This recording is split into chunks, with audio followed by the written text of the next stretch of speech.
You really thought burning my house would erase me? The words left my mouth softer than a conversation in a library, but in that courtroom they landed like a glass shattering on tile, pulling every wary eye toward me without warning. The room's air was stale in the way only an old courtroom can be, a strange mix of polish, dust, and too many tense breaths trapped within four heavy walls. Light poured sideways through high windows, cutting pale gold bars across the rows of benches and the polished floor, one of those beams landing squarely on the stack of files in front of me. I sat with my heels anchored to the floor, my back straight, one hand spread over the file so deliberately I could feel the ridges of the binder's cover against my palm. Across that expanse of smooth wood, she sat in a lilac blazer sharp enough to look deliberate, pearl earrings framed by the neat bob of her hair, her chin lifted a fraction higher than anyone else's. From where I was, I could watch the micro twitches she probably didn't know she had. The way her fingers tapped once against her pad of notes every time the judge shifted in his chair, the way her lips pressed too tight in the seconds after the clerk handed over another document. She had no idea what sat under my hand, no idea that in less than an hour every smug glance, every carefully planted rule, every threat she thought had evaporated into thin air would be resurrected in front of a room full of people who once believed her. Have you ever sat across from the person who spent months trying to pick you apart, knowing you're minutes away from dismantling the illusion they've built? That sweet, electric hum of patience on the verge of payoff ran through me like a current. The judge's voice carried evenly as he recited the charges: arson, conspiracy, property rights violations, each pronounced with the slow precision of stones dropping in water. Those words didn't just land on her, they landed on every neighbor in that gallery, some leaning forward as if their bodies could catch the verdict early, some sitting stock still but with eyes that betrayed they'd been waiting for this moment almost as much as I had. A few seats back, someone cleared their throat. The bailiff shifted his weight, his leather shoes making the faintest squeak on the floor. Somewhere behind me a pen clicked twice in nervous fingers. I caught and held her gaze just long enough to watch for that spark, that flash of recognition that she might not be walking out the way she thought she would. There it was. Brief. Then gone, smoothed over by the mask she'd worn for months. The smell of the place wrapped around me, varnished wood and the faint musk of paper that's been locked in drawers too long. And beneath it, my own memory of scorched timber, hot metal and smoke from the night the flames took what was mine.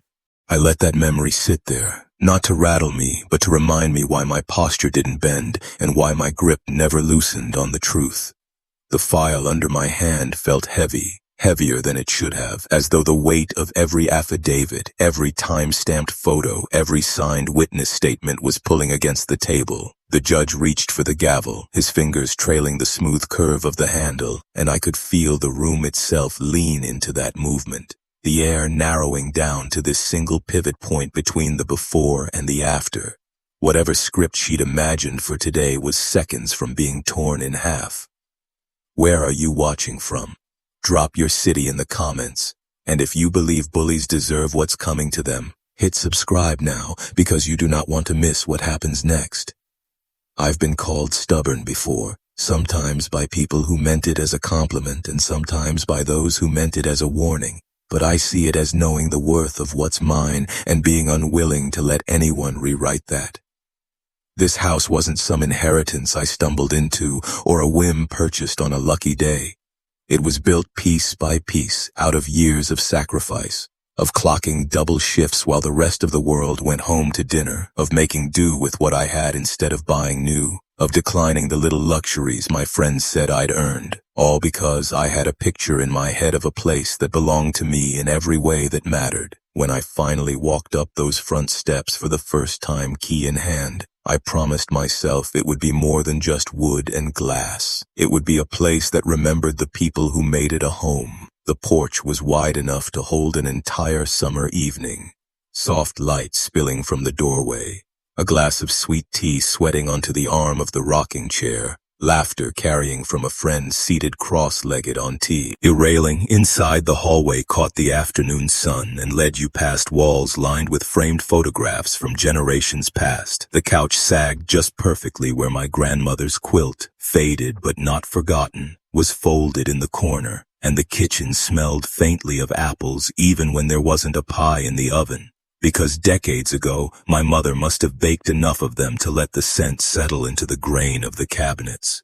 Maybe it was being a military spouse that carved that instinct into me to keep things in order. Not because someone told me to, but because you face enough chaos outside your front door in life, you learn to protect the order you can control. So my lawn was trimmed out of respect for the space itself. My flowers planted in neat rows because they made me smile every time I pulled into the drive, not because any stranger's rules dictated it. When I first arrived, I knocked on doors, introduced myself, offered extra cookies to the older couple next door, and complimented the young family down the block on their Halloween decorations. For the first few days, the smiles seemed genuine enough, though some were a shade too tight. The glances lingering on my wedding ring, sliding to the truck in my drive and back to my face, the kind of look that says someone has already filed you in a box in their mind but hasn't decided yet. If you're a welcome addition or a problem to be managed, it didn't take long to see the pattern. Polite nods in small clusters at the mailbox stopping when I joined them. Cautious questions from the board's friendliest face about my plans for the property. Offers for guidance in getting to know the community that felt more like attempts to test how much I'd bend. I smiled through every one but kept mental notes because I recognize an audit when I'm living through one. In my head, I kept thinking that they must have been used to people asking for permission, the kind who nervously check their fences against a printed sheet of rules before changing a flower pot. And maybe that's why my comfort in making decisions for my space felt like a challenge. Still, I told myself to breathe past it, to enjoy what I'd built, to let them have their watchfulness, because it didn't change the fact that I wanted nothing but peace here. What I didn't know then was how fast watchfulness can turn to meddling, and meddling, if it festers unchecked, can turn into something far more brazen and far more dangerous than I imagined on that first warm evening when I stood on my porch, breathing in the scent of those freshly planted flowers, believing not just in the safety of my home but in the idea that no one could ever make me feel unwelcome between my own walls. Tell me if you were in my place, with the key still warm from the lock and the paint on your fence barely dry. Would you have spotted the first crack in the welcome before it split wide open? She came to my door on a Tuesday morning, the kind where the air is still soft from the night before and the early sun catches in the dew on the lawn, making the whole street look harmless. But the knock was sharp, deliberate, the kind meant to announce not just presence, but authority. When I opened the door, she was standing there like she owned the frame, the HOA president in all her self-appointed glory, a blazer too loud for the hour draped over her shoulders, clipboard gripped like a baton in a conductor's hand. Her smile didn't reach her eyes and was polished to the point of looking artificial. She introduced herself in a tone that dripped with the certainty I would be impressed. Before I could even finish returning the greeting, she unfolded a crisp violation notice as though revealing the winning hand in a game only she knew we were playing. It declared that my driveway had excessive vehicles parked, my truck, my best friend's sedan from an overnight visit, and the motorcycle I'd been restoring in my garage, all now transformed into an eyesore in her kingdom of uniformity. Her gaze drifted almost theatrically to my mailbox, tilting her head as though considering a great design flaw before announcing, with thin-lipped concern, that its color failed to comply with community standards. Then, without breaking the rhythm of her performance, her eyes tracked along the fence where a neat row of sunflowers swayed in the breeze. Unapproved flora, she called them. The words laced with the same disapproval some people reserve for actual crimes. Behind her stood two other board members acting more like bodyguards than neighbors, their arms crossed, faces arranged into expressions of solemn agreement, nodding promptly at every point she made as though they were a Greek chorus for her one-woman show. I leaned casually against my doorframe, one hand on my hip, the other lightly resting against the edge of the open door, my posture calculated to say I wasn't unsettled, listening as she recited her list of grievances in the formal cadence of someone convinced they were delivering gospel. Her eyes kept scanning the porch, the windows, even the way my doormat sat slightly askew, all the while raising her voice just enough for it to carry toward the neighbor across the street. It was a display, and we both knew it. I let her finish without interrupting, my polite smile fixed just enough to let her wonder if I was taking her seriously, and when she finally stopped and looked at me expectantly, I simply thanked her for bringing the concerns to my attention. The way her brow tightened for half a heartbeat told me she wasn't used to anyone refusing the script of flustered compliance. She turned on her heel with a quick jerk of her head that sent the two shadowing board members trailing after her, and as her heels clicked down my walkway, I knew with an iron certainty that this was not a neighborly warning or a one-time correction. It was the planting of a flag, the first sharp shot across a line I hadn't drawn but would defend all the same. Tell me, if a woman like that showed up at your door with her fake smile and her list of rules ready to pin you to the wall, would you start preparing for war from that very moment? It started as a trickle, the kind of annoyance you tell yourself isn't worth your energy, a stray cloud in an otherwise clear sky. But the thing about storms is you don't always see them until they're right overhead. And soon those clouds were blotting out the sun over my little patch of earth. The first letter arrived dressed in the formal weight of HOA letterhead, that embossed logo gleaming faintly like the seal on some royal decree. Inside it, the first violation I'd ever received, an accusation that my porch light exceeded the community brightness standard after 9 p.m., as if a single bulb could unhinge the peace of an entire street. I remember holding it between my fingers, reading every word twice, half waiting for the punchline that never came. I slid it into the drawer by the fridge, thinking it would be forgotten as fast as it was written. A week later came another. This time my American flag was apparently disrupting visual uniformity, the irony thick enough to taste. I folded that paper with deliberate care, set it atop the first, and still refused to be rattled. By the time the third envelope arrived with its bold claim of improper driveway drainage, in the middle of a rainless month, the pattern had become unmistakable, each letter dressed in polite formality but humming underneath with the same thinly veiled threat.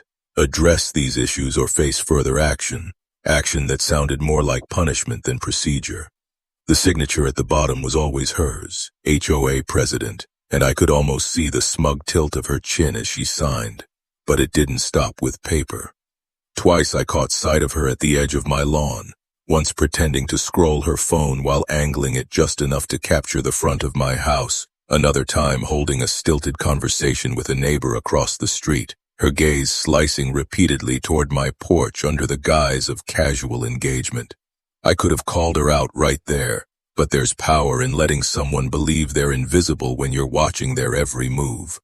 At first, I did fight the nonsense directly, inviting her to point out where exactly in the bylaws my infractions were forbidden. I carried a folded copy of those bylaws in my tote like a weapon, ready to flip to the clause and prove her wrong line by printed line. Each time I did so, I watched her blink a fraction slower, the corners of her mouth stiffening into something held in place by sheer will before she changed the subject. She hated that I was prepared. She hated more that I wasn't afraid. Meanwhile, the neighborhood itself began to shift, like a room gone quiet when you walk in. Conversations at the mailbox faltered mid-sentence when I approached. The wave from down the street took a heartbeat too long to start, a hair too quick to end. People who'd chatted with me over coffee on the porch now suddenly remembered somewhere else to be. No one came to my door directly, but I could sense the story gaining speed behind walls and across lawns. Maybe it was nothing more than short exchanges laced with concerns over my supposed unwillingness to be cooperative, or maybe she was crafting something larger, darker. Whatever the case, the temperature had dropped. Ed, One afternoon, I stood at my front window as another envelope slid into the mailbox. She was crossing the street, her stride measured, the crisp stack of freshly printed letters tucked under one arm. She didn't look up, but the stiffness in her shoulders told me she felt my eyes on her. I stayed still, watched her move like she was pacing herself for a marathon she thought she was destined to win. That was the moment I felt the tension between us solidify, no longer an undercurrent but a live wire stretched taut, daring one of us to grab hold. I wondered if she knew the risks of being the first to clutch it. Days later, I caught the faint sound of a camera click while I was watering the fence-line flowers.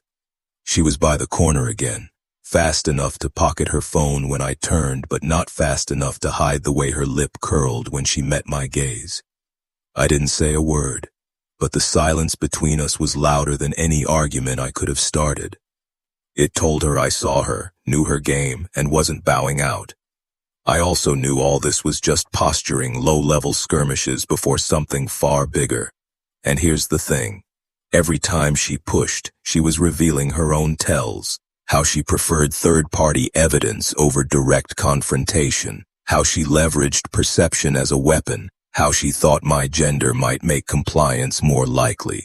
What she didn't know was that while she tested for weakness, I was mapping her moves like a chess player studying the board, knowing patience in the opening game makes the checkmate that much sweeter.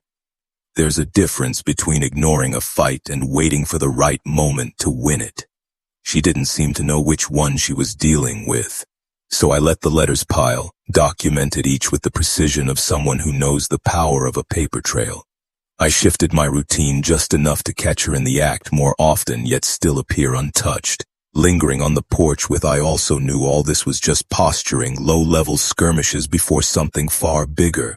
And here's the thing, every time she pushed, she was revealing her own tells.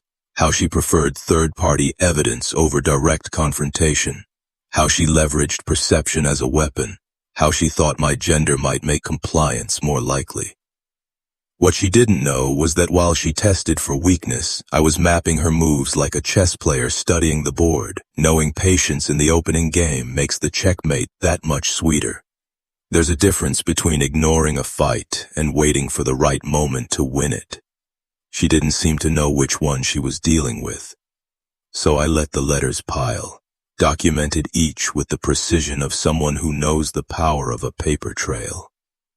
I shifted my routine just enough to catch her in the act more often, yet still appear untouched. Lingering on the porch with coffee long enough for her to circle the block twice. Stepping out to grab the mail right as she approached the corner, holding the door open while flipping through her latest concerns in plain view.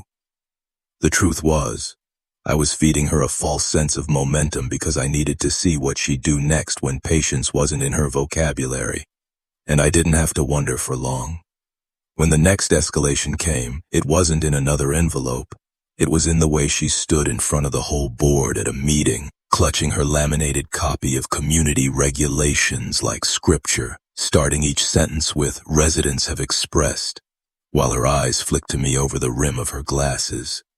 A neighbor shot me a quick side-eye like they already knew this performance wasn't about the community at all. It was about me. I sat back, crossed one leg over the other, and waited for her to finish, because people like her often mistake silence for surrender. I already knew this was no longer some petty test.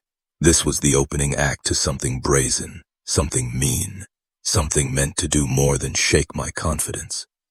She wanted me, gone, and that was the moment, standing in my own kitchen days later with her newest letter limp between my fingers, a fine line of anger humming under my skin, that I stopped thinking of her as a neighbor and started thinking of her as an opponent.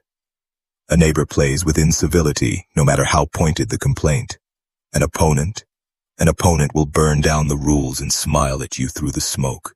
If you were me then, looking out across the same street, would you have noticed the fire already catching at the edges, even before the match was struck? When she realized the letters and casual intimidation weren't enough to bend me, She got quieter, in that dangerous way predators do when they're thinking of a new angle, and her campaign shifted from open pokes to the kind of underhanded moves that leave fingerprints only if you know where to look.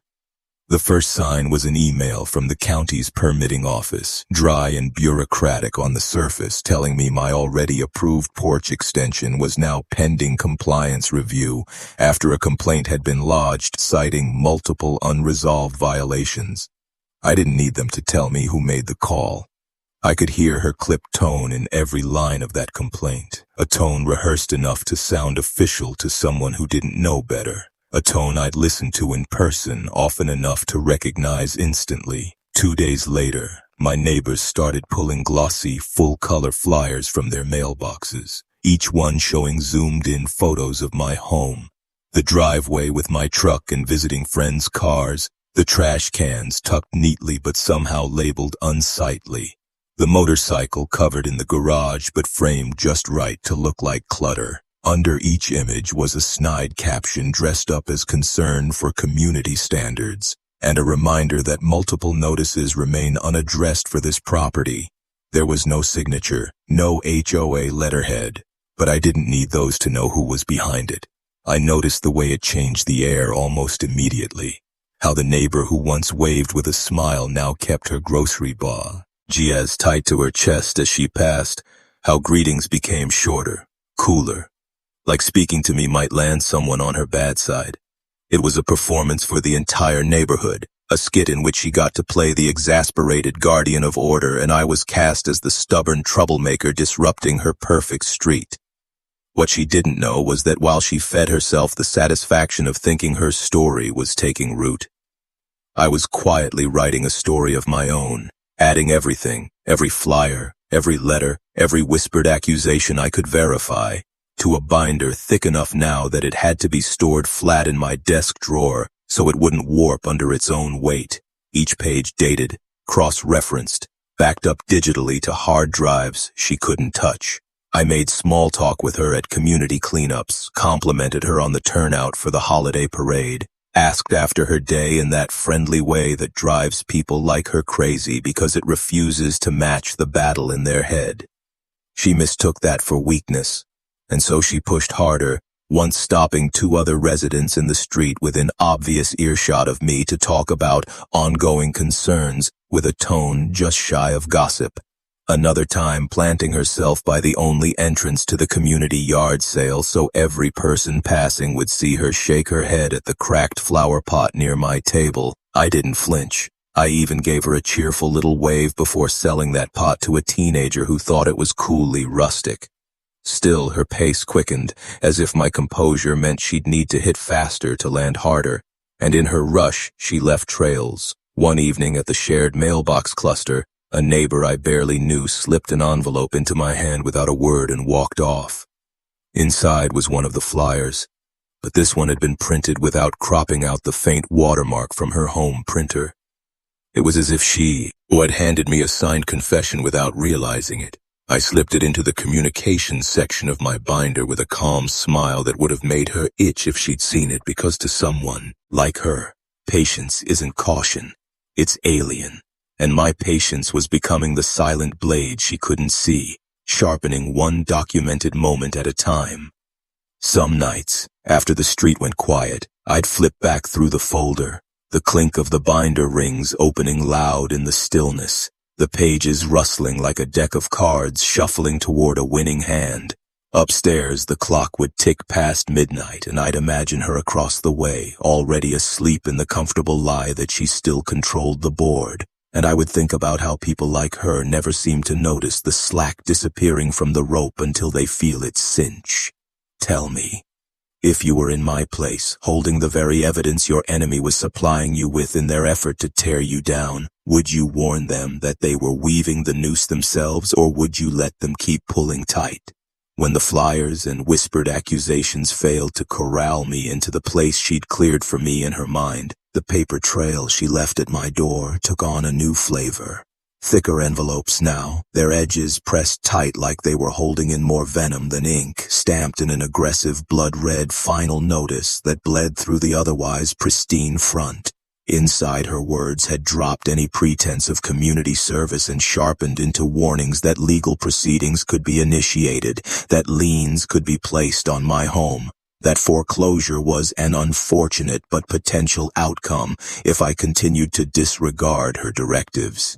She was banking on fear doing what her petty rules couldn't, hoping to trip that primal switch where someone pictures a stranger walking through the rooms they've built their life in. But I read each word with the same calm I used to fold laundry, because by now I knew the HOA's reach and none of these threats had claws as long as she wanted people to think. Her frustration bled into the next community meeting, where she transformed the table at the front into a stage lit by her self-importance, arranging a stack of manila folders beside her like props, tapping the microphone twice before performing her opening monologue about preserving the integrity of our neighborhood, and producing freshly printed photographs, grainy off-center shots of my property clearly taken with a phone zoom from across the street. She lifted each one and scanned it toward the crowd like a teacher presenting the homework of a particularly bad student. Every time I lifted my head to speak, she increased her volume, speaking over me, but never so directly that she could be called out for it. Her loyal board members tilting their heads in sympathetic unison, nodding deliberately, their eyes pointed anywhere but in my direction. The moment it was over and I stood to leave, I felt the pressure of their stares on my back, the satisfaction in their silence like they believed she'd finally found a chink in my armor. But theater doesn't win wars, strategy does, so when she pivoted again, it was to the shadows.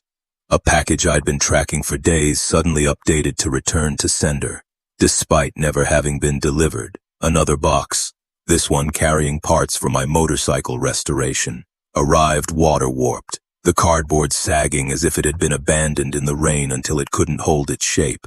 When I casually asked the mail carrier about both incidents, he glanced over his shoulder, muttered something about temporary non-delivery requests from the HOA, and quickly busied himself with the next slot, the smell of damp paper still fresh in my hands. Then came the late-night call from a friend in the utility company, her voice low as though she suspected the phone lines could grow ears, telling me that my electrical account had been flagged for inspection, code, we both understood, for a game of intermittent shut-offs or sudden inspector visits. Her kind of power play, recalibrated to bleed inconvenience into my daily life.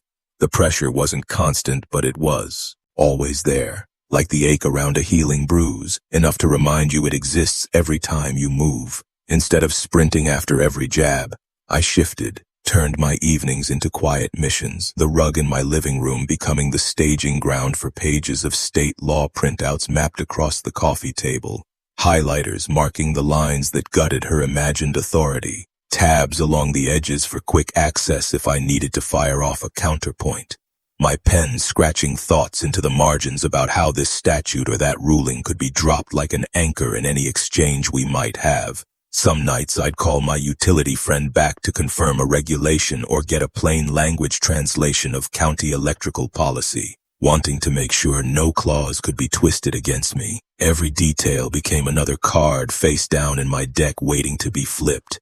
I even reached out to a county investigator I'd met through a veterans fundraising event years back, casually bringing up a neighbor situation, just enough to put my name in the right mental file when the time came, planting seeds I might not need to water yet. Outside, she continued her parade, standing arms folded on her porch, chin up, offering me airy waves when our paths crossed as if we were co-stars in some small-town civility advertisement. I responded in kind, a mirror of calm patience that I knew made her squint just a little, wondering why she didn't see the cracks she'd been working so hard to create, because there were none. Not where she was looking anyway.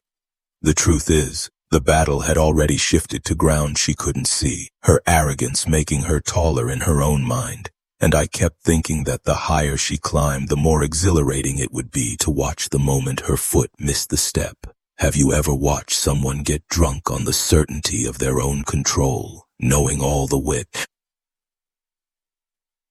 They were sipping from a glass you'd been quietly filling with poison.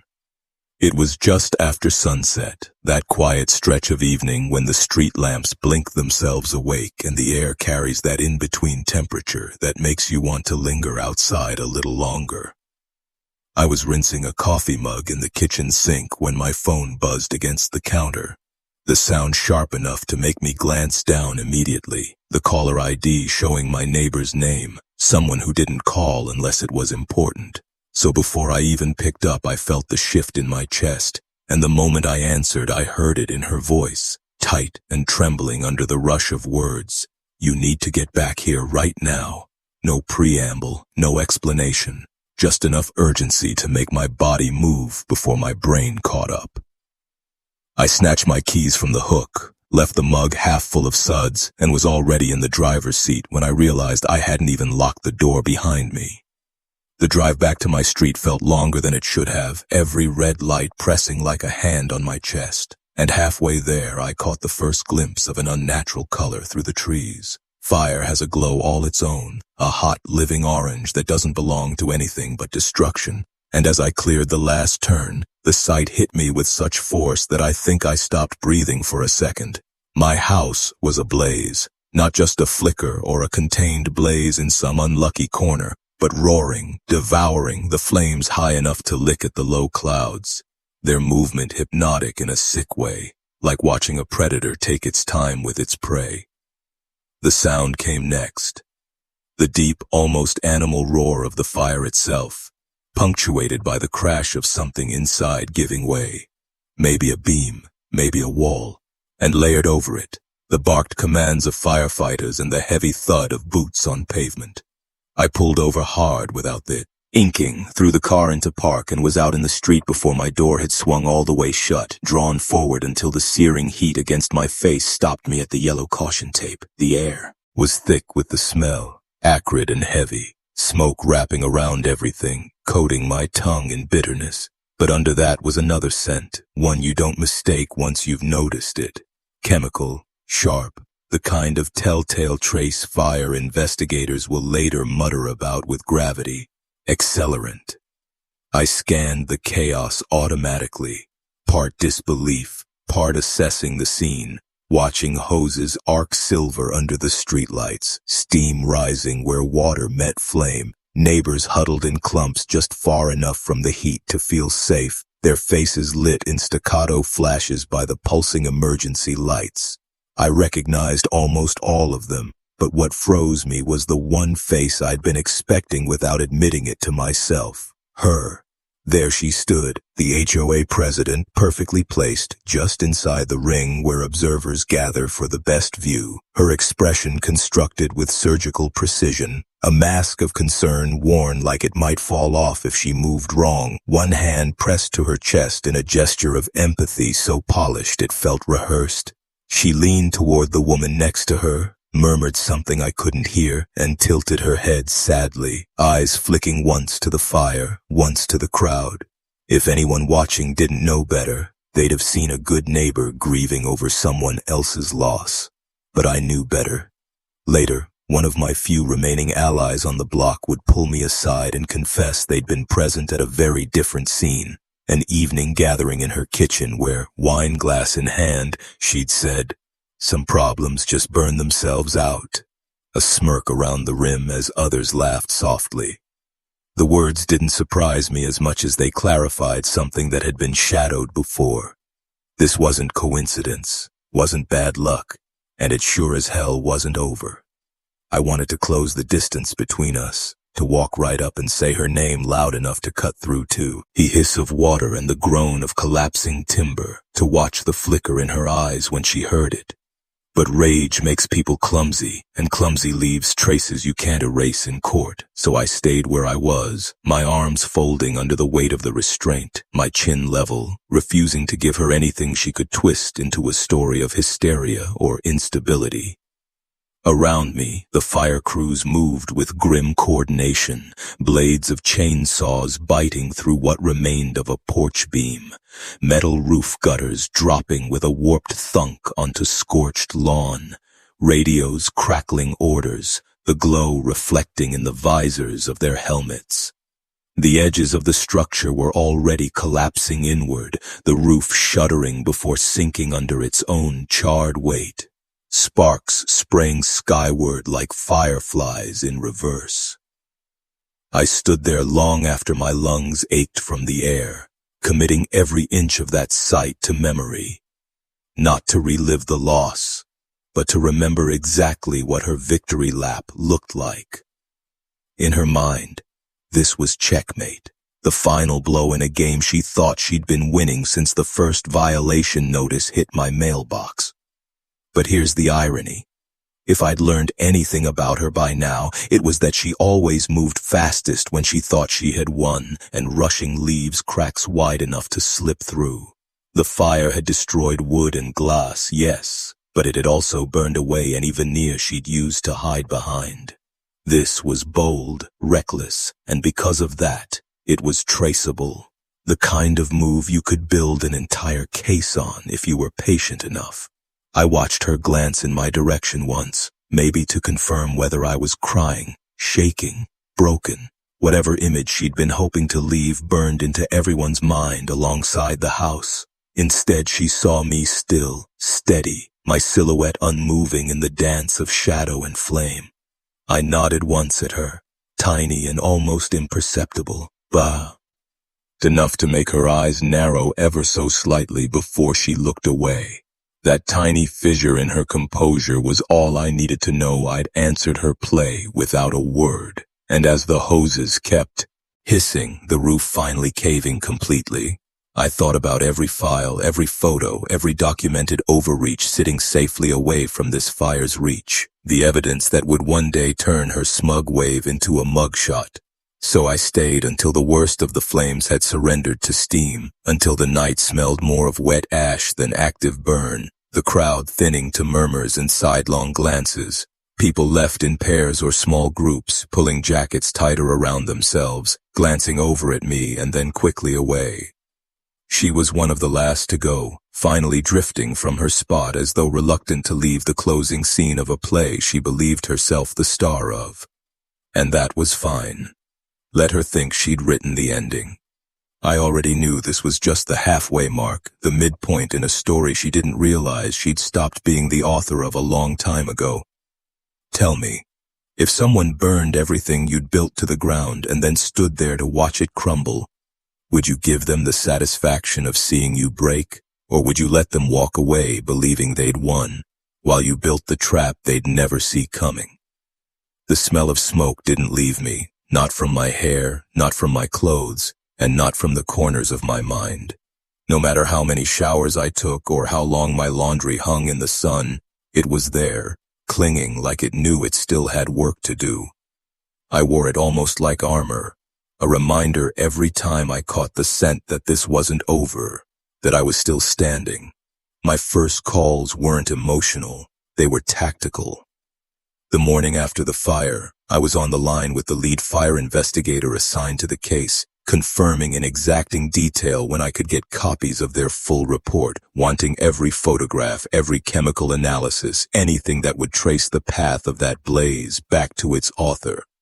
When we hung up, I called the insurance adjuster, walking him through the skeletal remains of my home in language meant to pull his gaze toward the things she couldn't hide, the catch in the floorboards where accelerant had pooled, the unnatural burn pattern along the porch railing. His pen scratched notes on the clipboard, the tip pausing like a metronome every time I casually mentioned the name of my HOA president. After that, I went to work building an army. It started with the neighbor across the way, the one who'd always kept his head down at meetings but never bought into her theater. Over coffee at his kitchen table, his voice dropped low. He recounted how she had bragged more than once about correcting problem residents before they dragged the community down, her words wrapped in humor, but her eyes flat and sure. He dug through his own files and handed me a stack of letters he'd been hit with over the years, each more absurd than the last. Fines for a garden hose left coiled on the driveway, for unsightly recycling bins, even for an off-brand lawn chair on his back patio. I scanned each page right there in his kitchen, saving digital copies to a cloud folder she could never touch. From there, word traveled quietly. A widow 2 streets over texted to see if I had a minute to talk, and arrived that afternoon with 3 grocery bags full of paper evidence. HOA notices, meeting recalls, even a thick penned note left anonymously, but in handwriting we both recognized that read, "Some of us think it's time you considered other accommodations." A young couple with 2 children stopped by, the mother clutching her phone like it was a lifeline, showing me a video of Madam President standing in their driveway, voice raised sharp enough to slice, berating them for a playset they'd installed without approval. Despite the bylaws saying nothing about backyard equipment, I gathered it all. Printed emails, 4 worded text screenshots, photos of her on property she wasn't authorized to inspect, copies of receipts for fines paid under threat, all preserved twice over. One set in a locked steel box I kept in whatever temporary place I was sleeping, the other uploaded to the cloud, time-stamped and redundant. By the end of the 3rd week, I had turned my temporary rental's spare bedroom into an evidence war room. Documents sorted into color-coded piles along the wall, a folding table set up with my laptop and a portable scanner whirring nearly every night. I dug into the HOA's own records next, slipping back through years of meeting minutes archived in public records. In the margin between block party planning and landscaping budgets, there were entries, phrased innocuously, about maintenance policy updates. Cross-referencing them with earlier versions of the bylaws, I spotted the subtle insertions she'd authored, rules she had no authority to unilaterally enact but had done so anyway, all without resident approval. Beside me, the piles grew, each page another knot tied into the net I intended to drop over her. Every interaction became an opportunity. At the farmer's market, running into a board member who'd resigned 2 years prior led to a bench conversation about how bad things had gotten. She didn't hold back, recounting the time Madam President boasted about massaging violation photos before sending them to the board for votes. A former landscaper the HOA had fired met me for coffee and described how she'd once ordered him to dump clippings from a diseased tree on a resident's lawn to trigger fines for poor yard maintenance. And then there were my quiet allies outside the community. A paralegal friend taught me how to properly draft affidavits so the stories stacking in my files wouldn't be dismissed as hearsay. I reached out to a retired code enforcement officer who pointed me towards state amendments limiting HOA powers, clauses buried so deep most residents and even some lawyers missed them. Each conversation, each document, each recorded anecdote looped into the same thread, weaving together a case not just against her as a neighbor, but as an organized manipulator of authority for personal vendetta. Late one night, I sat cross-legged on the living room floor of the rental, the hum of my old desk lamp filling the silence, flipping through a section of the binder labeled Pattern of Behavior, the chronological arc playing in black and white, petty fines evolving into harassment escalating into calculated property sabotage. She thought the fire was a finale. I knew it was just another data point, the biggest mistake she'd made to date, because nothing convinces law enforcement and a judge like the arrogance of thinking you've gotten away with enough to stop hiding. By the time the first month passed, she hadn't even realized the trap was already tightening. She was still walking her lap around the block in the morning, still tossing me that neighborly smile when our paths crossed, still drumming her fingers on her front porch rail as if she were keeping time with her own smug narrative. She didn't know I'd already pulled witness statements, physical exhibits, altered records, and a half-dozen people ready to testify about her overreach in front of any authority I called. And she had no idea that I was done playing defense. The next time I made a move, it would be on my terms and in a venue where her voice wouldn't drown mine out.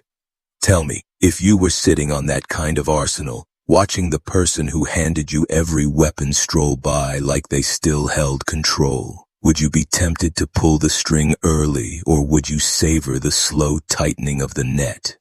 When I finally decided it was time to step out from behind the wall of documenting and step directly into open battle, I did it with the same measured deliberation I'd used gathering my evidence. I didn't raise my voice. I didn't announce my intentions. I simply Ply filed a civil suit that spelled out, in unflinching detail, the damages from the fire, the months of harassment, and the repeated abuses of HOA power, every allegation backed by the ironclad spine of the case file I'd been quietly building like a fortress, page by page.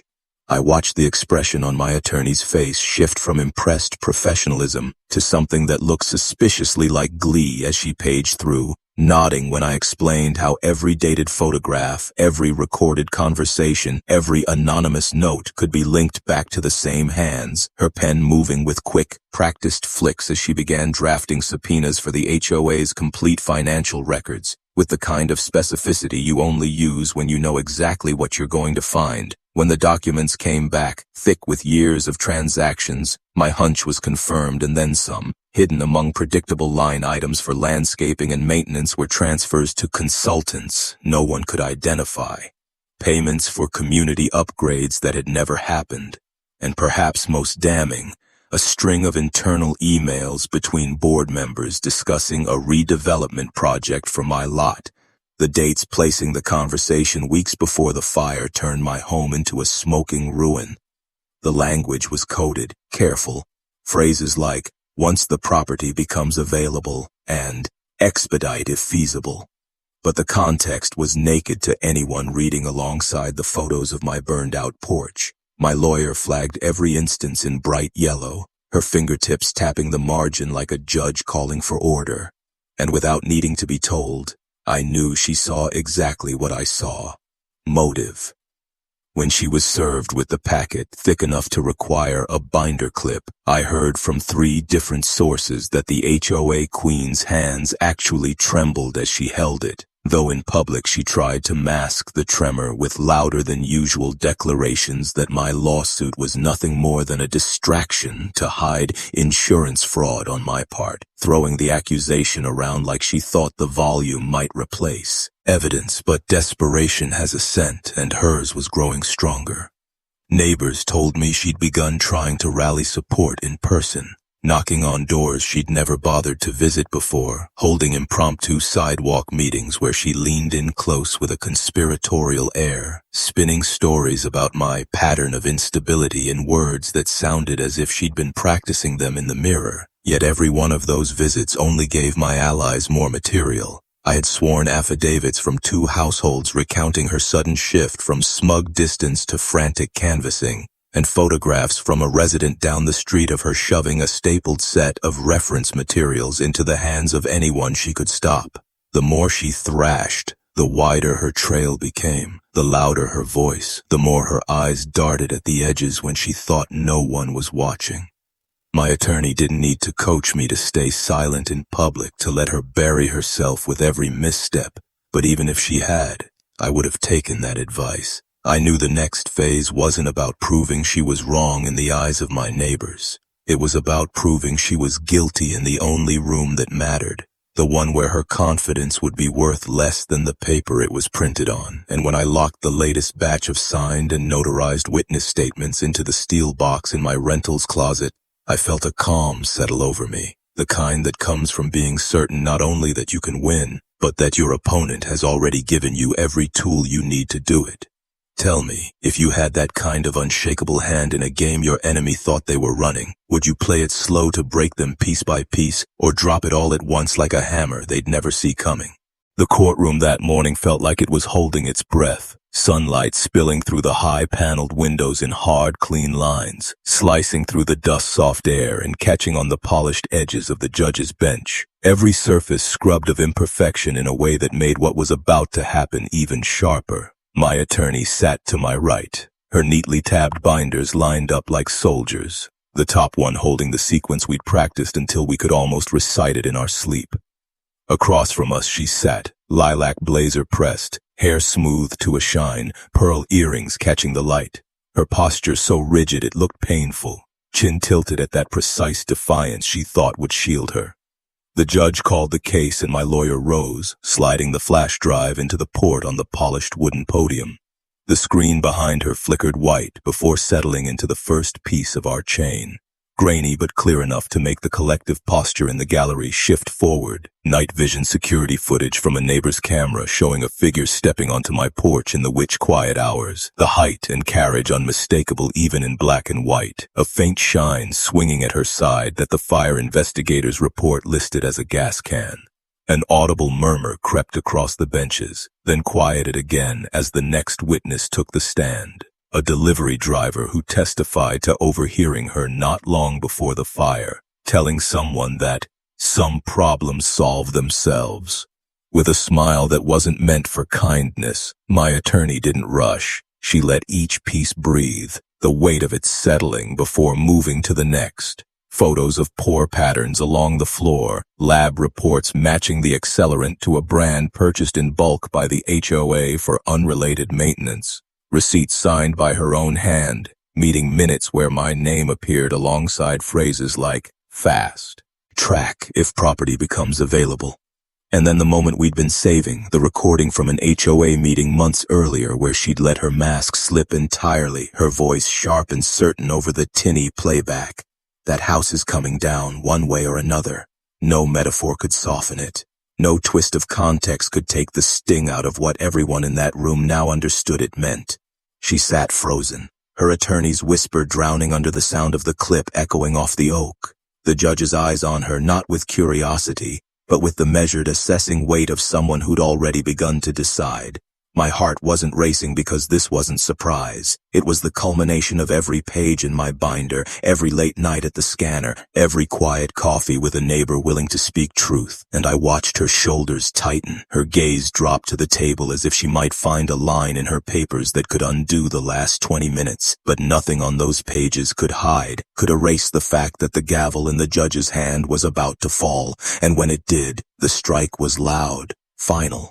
The word guilty, delivered not just as a verdict, but as a closing bell.